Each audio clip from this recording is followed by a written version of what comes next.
My name is Taka Sakaeda. I'm a professional chef, and today I'm going to show you the best way to make sushi at home. We'll be going over techniques the pros use to make perfect sushi. This is Sushi 101. Today we'll be making kappamaki, which is a cucumber roll, and a tekkamaaki, which is tuna roll. Tekkamaaki and kappamaki are such classics in terms of sushi rolls, and this is something that I grew up eating and I love. I think to make the kappamaki and tekkamaaki will require a little bit of getting used to and learning some skills, but once you have those down, I think making these two rolls is very doable and achievable at home. All right, let's get started. Sushi is really all about the rice. Everyone has this idea that it's the ingredients, the proteins inside, but really the focus and what you really want to get perfect is the rice. So the rice I have here today, this is a Matsuri brand rice. The most common type of rice you'll find in the market, that's Japanese short grain, is a varietal called koshihikari. To cook the rice, I will be using a rice cooker. The rice cooker does have a setting specifically for sushi rice. This will make your life a lot easier. You just have to wash the rice, put it in the machine, follow the directions, set it, and you'll have fantastic results. So today I'll be making basically 2 cupfuls of this, and I'll be setting this aside into a separate bowl so that we can go ahead and wash the rice. This first wash is going to be very milky in color, and it's important that we try to strain this and get rid of this water as quickly as possible so that starchy water does not go back into the rice. The reason why we want to remove the starch is to make sure that the stickiness is adjusted properly. If we leave all the starch on there, the finished product will end up being gummy and sticky. So this is the first wash here. You can see clearly a lot of the starch is in here, and you can see kind of the milky color of the water. And every time I'm doing a rinse, I do want to agitate the rice just slightly. I'm just using basically a claw of my hand and just gently moving the rice around and making sure that the starch is suspended in the water before discarding that water.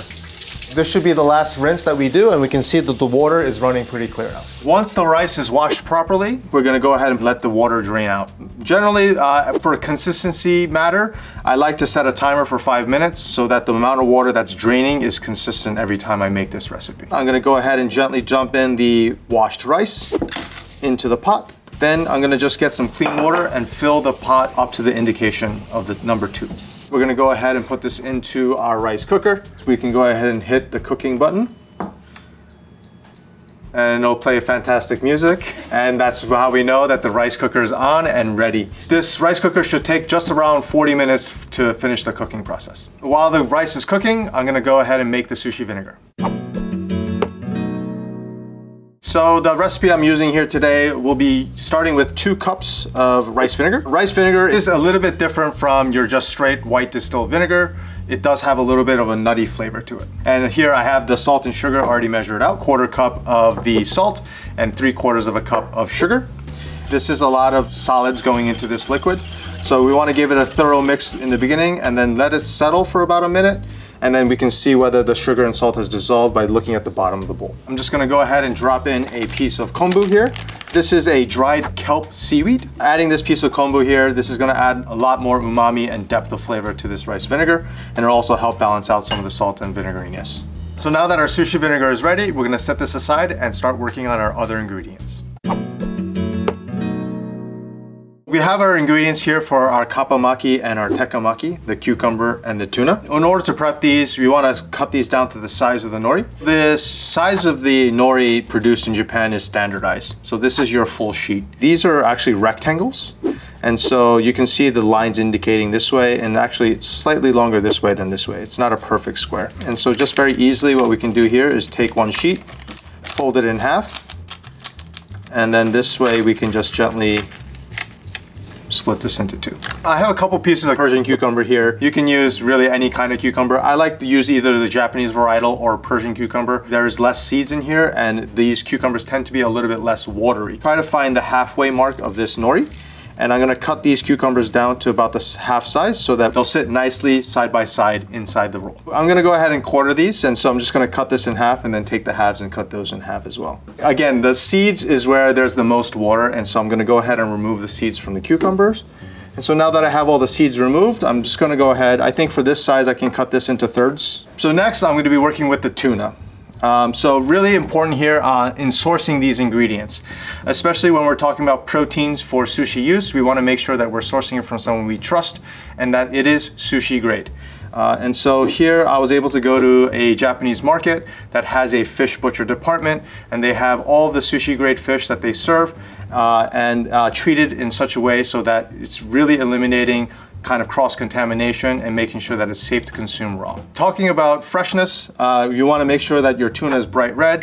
If you start to see oxidation or rust color, you'd want to avoid eating that raw. So anytime you're dealing with sushi, I think it's always the best idea to procure your ingredients on the same day that you will be consuming it. So I'm going to go ahead and trim this down to the size of the seaweed. This is a little bit thick for what we're going to be using this for, so I'm going to go ahead and cut this into half and then cut this into strips. Using a nice rocking motion front to back and trying to get this cut all in one stroke is ideal. Anytime we're dealing with proteins that are meant for raw consumption, we want to make sure that the ingredients are always cold. And so the temperature range we're looking for is anywhere from 33 degrees Fahrenheit all the way up to 41, but never past 41. And so now that we have all our ingredients ready, we'll be mixing the sushi vinegar with the rice.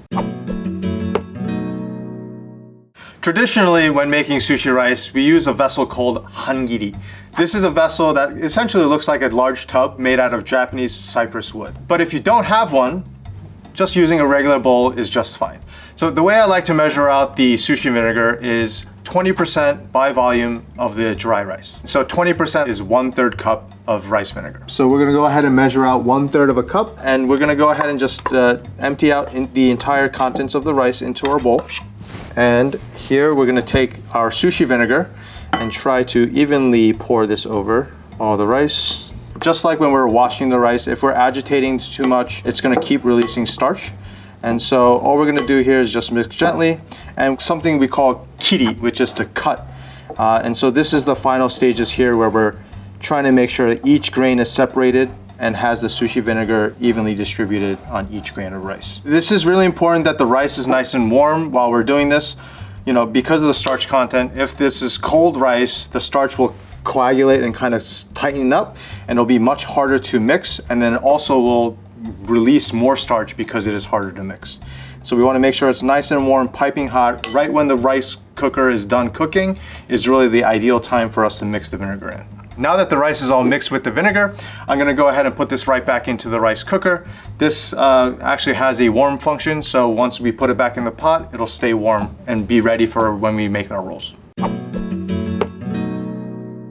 One of the most difficult parts about making sushi is actually handling the sushi rice. Traditionally, chefs use just a little bit of vinegar water to put a little bit of moisture so that the rice does not stick to their hand. It is a little bit difficult to get the right amount and the right proportions of water on your hand.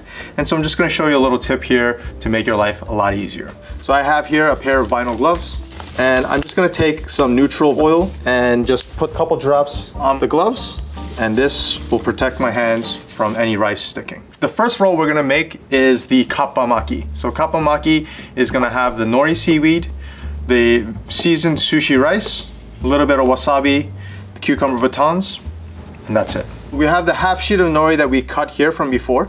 And there's two sides of nori. There is the shiny side and then kind of the rough side. With the shiny side down and the rough side up, we're gonna place that right on the bottom of the edge of the, what we call the makisu, the bamboo mat. So now next is to put on the rice. And so I'm just gonna grab a comfortable handful here, and I'm just gonna shape it into this kind of oval shape. And I'm gonna go along and leave maybe a couple centimeters on the top of the nori and start using both hands here to distribute the rice across the seaweed.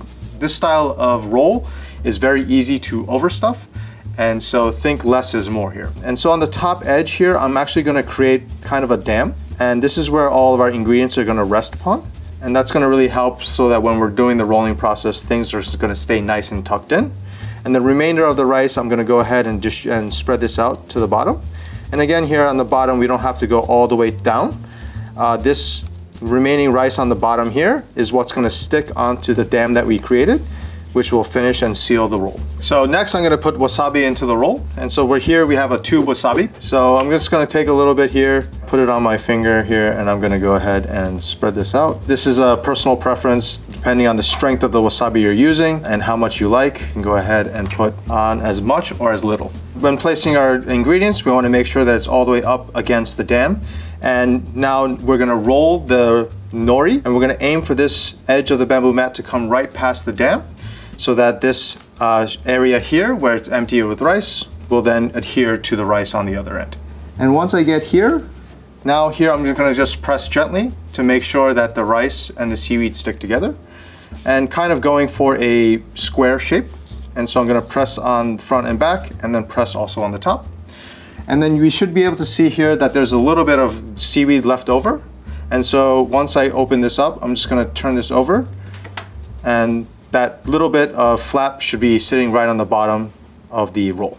So the ingredients here for the tekkemaki: the nori seaweed, the seasoned sushi rice, wasabi, and the tuna. And so again, with the shiny side down and the rough side up, we're gonna place that right on the bottom of the edge of the bamboo mat. And so I took the gloves off, and so I'm using a little bit of water to moisten my hands.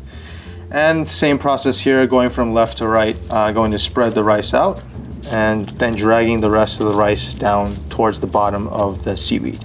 And here again, we're gonna put some wasabi, and now we're gonna fill this roll with tuna. And the same thing we did with the cucumbers, we're gonna go ahead and make sure that the tuna is up against the dam on the top.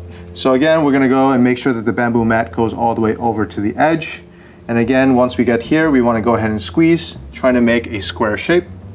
There should be that little bit of leftover of the flap of nori, and then go ahead and fold that over. And here we can see there's a little bit of overstuffing. The rice is starting to kind of protrude on the ends. If that does happen, no big deal. As long as the roll is staying closed, it's still gonna be delicious and taste great. I just have a wet cloth here. Just a little bit of moisture on your knife. Should be just enough moisture so that the rice won't stick so much to your blade. And then from here, we're gonna cut this into thirds. And then hopefully we have 6 even pieces.